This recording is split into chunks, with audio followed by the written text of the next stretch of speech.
welcome to the Past Lives Podcast. I'm your host, Jim Palizzi. It's March 4th, 2024, and we're going to explore that date through the lens of music. Music for your ears. March 4th, 1977, 47 years ago today, the Rolling Stones played a show, actually the first of two, at the Mocambo Club in Toronto, Ontario, Canada. Four of those songs were featured on their Love You Live album, an album that for the most part really sucked, but those four songs were pretty good, and this song we're about to hear was not one of those four songs. It was the opener for that night. Let's start off the show today with the Rolling Stones.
Chase and Change.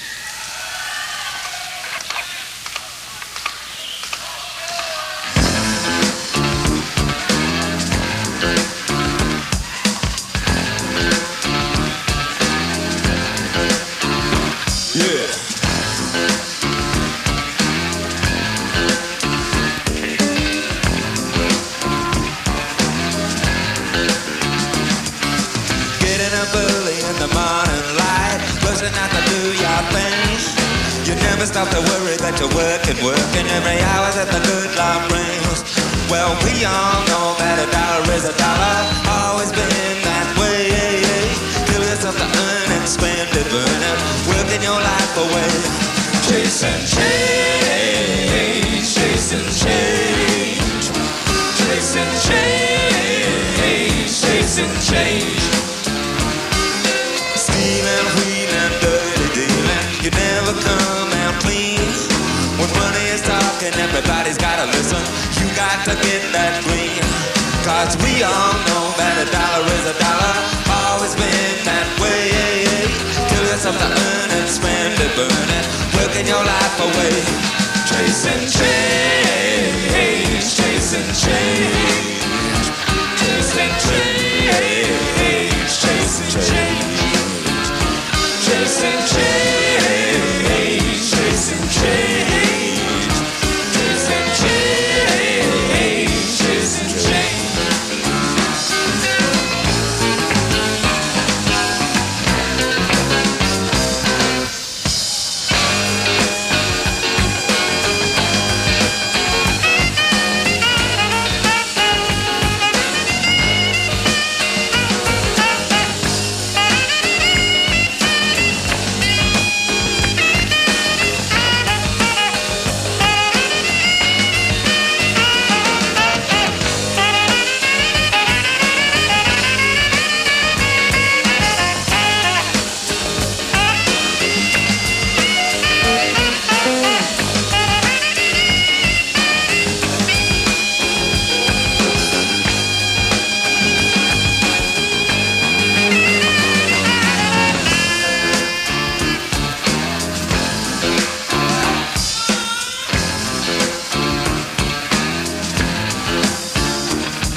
The world go round, borrow, beg, or steal. In and out, can't do without it. Got to grease the wheel. Well, we all know that a dollar is a dollar. Always been that way. Till it's up to earn and spend it, burn it, working your life away. Chasing change, chasing change, chasing change, chasing change. Chasing change, chasing change, chasing change, chasing change.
We just heard two tracks by the Climax Blues Band,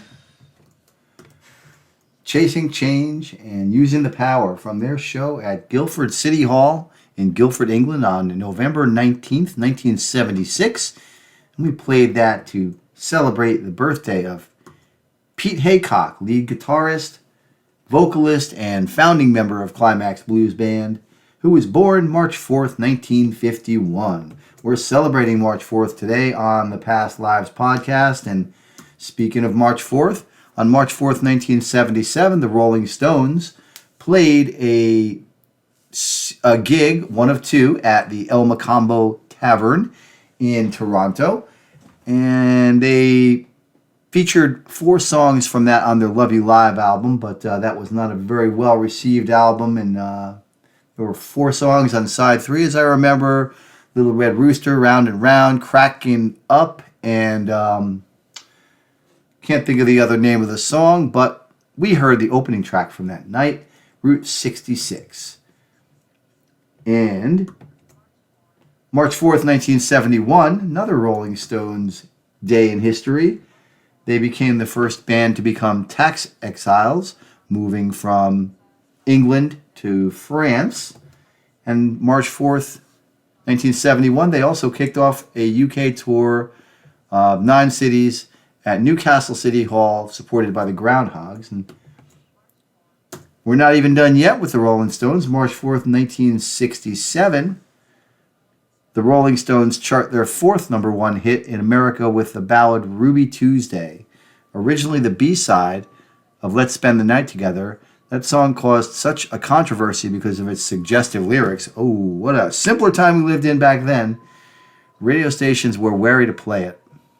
The B-side became more popular, reaching #1 in the Billboard Charts, while Let's Spend the Night Together only made it to number 55. So we're here just about every day. Every day I can manage doing a show for the Past Lives podcast, I will do that for you. Picking music from over 50,000 hours of live music I have. And if you like what you hear, you can send me something in the comments, and you can also like and subscribe. And if you don't, move along. Speaking of moving along, we're going to move along right now and celebrate the birthday of Chris Squire, bassist and founding member of Yes, and play some music from 1971. Chris Squire, born March 4th, 1948.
Smile upon your face, Caesar's palace, morning glory, silly human race.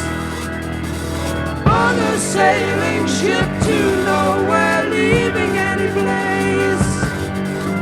And if the summer changed to winter, yours is no disgrace.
Caesar's palace, morning glory, silly human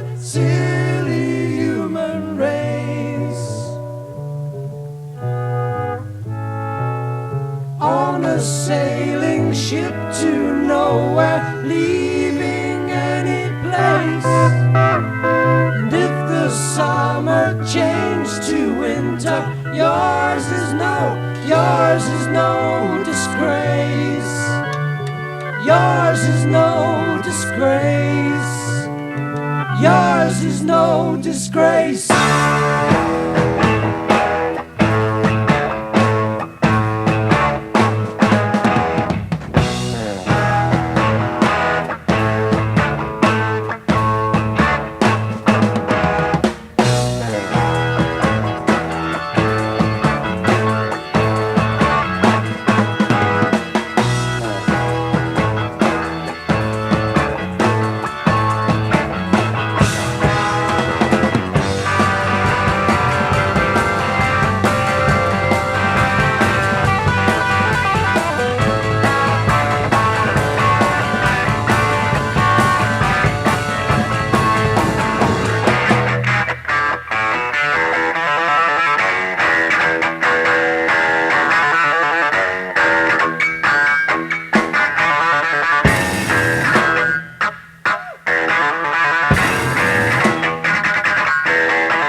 Defying, mutilated, harm is gathered near, crawling out of dirty holes.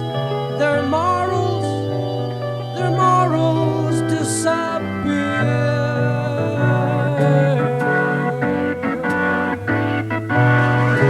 Yesterday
hero's face was gaunt and tanned, his sail was set in search of land. His life was solely by him, man was guided by the tide.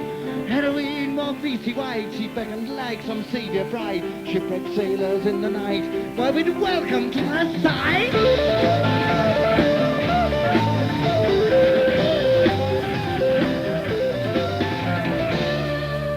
Where one man's search was surely cease, the irresistible white fleece-led hero in search of the peace which she alone could offer. Thus he knelt before her feet, wary lest her eyes should meet. He knew his life was incomplete, for he had yet to suffer.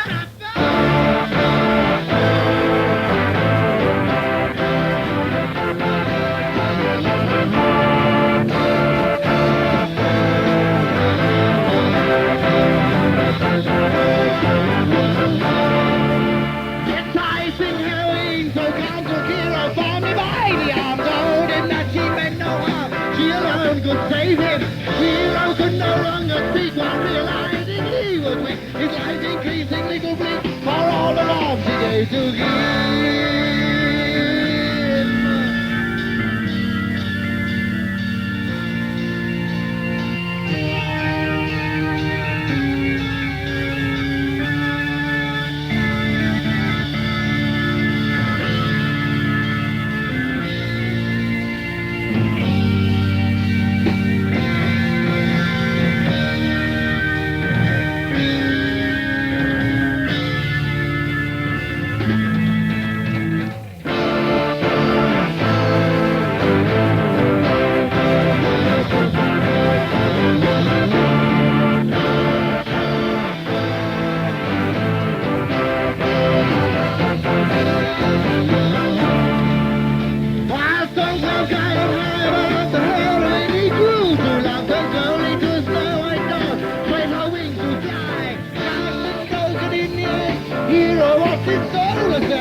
March 4th, 1948, bass player for Yes, Chris Squire was born, and we started off this set with some music from July 24th, 1971 at the Yale Bowl in New Haven, Connecticut, featuring Yours Is No Disgrace, a song he co-wrote. And we just heard a song which is from a band that once featured a future member of Yes, Rick Wakeman, from the band The Strawbs, touring their Hero and Heroine album on March 4th, 1974, 50 years ago today, playing at Ebbets Field, a club in Denver, not a baseball stadium in Brooklyn, 50 years ago today. Moving along, our last song of the night is by the band. The track's called I Shall Be Released, and it was performed on February 16th, 1986, only 2 weeks plus before Richard Manuel died at his own hand, committing suicide in a hotel in Winter Haven, Florida, March 4th, 1986.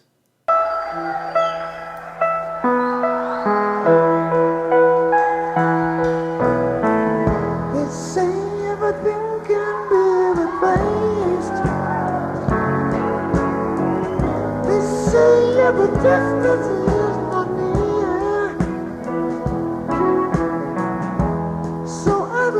my everything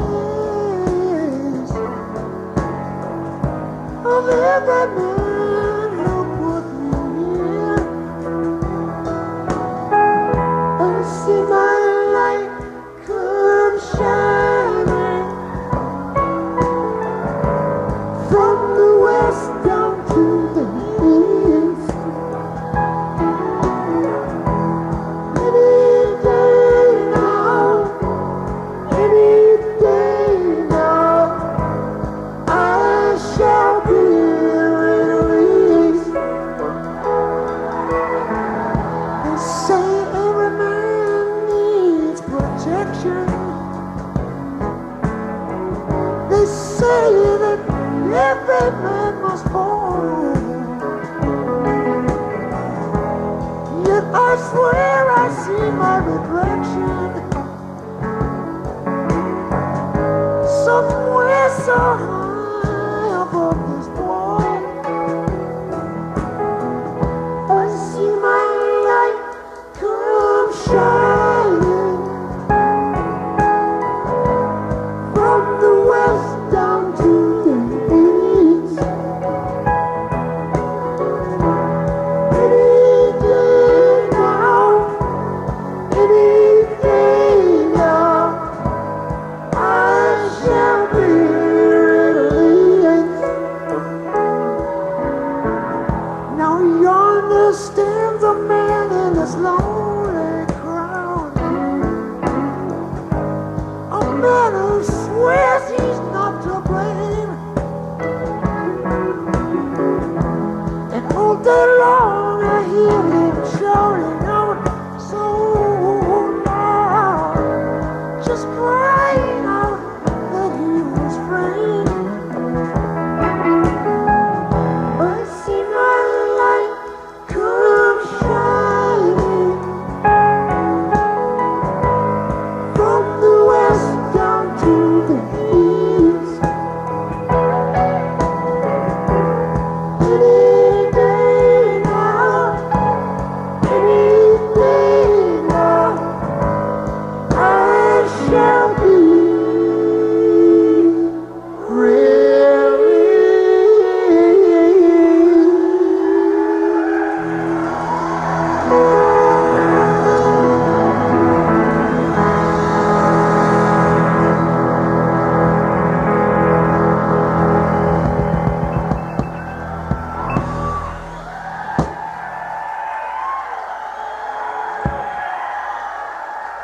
Thank you. We want to thank you very much.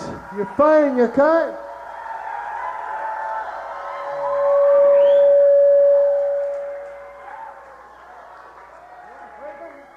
We just heard a powerful rendition of the band performing the song I Shall Be Released, written by Richard Manuel. This was recorded at JB's Tavern in Albany, New York on February 16th, 1986, and it was only a little more than 2 weeks later that Richard Manuel, who wrote that song, committed suicide in a hotel room. According to Wikipedia, regarding his last hours, he had appeared to be in relatively good spirits at the concert, but ominously thanked bandmate Garth Hudson profusely for 25 years of music and appreciation, as the latter musician packed his keyboards and synthesizers to be shipped to the next venue after the show. Rick Denko, who also struggled with substance use, confronted Manuel about his alcohol use after the show. The band eventually returned to the Quality Inn, and Manuel talked with Levon Helm about music, people, and film in Helm's room. According to Helm, at around 2:30 in the morning, Manuel said he needed to get something from his room. Upon returning to his room, he woke his wife, Arlie, who observed that Manuel was all pissed off about something. Manuel claimed that his frustration stemmed from the quality of the piano at the venue. When he went to bed, he lay down with his clothes on. After she resumed sleeping,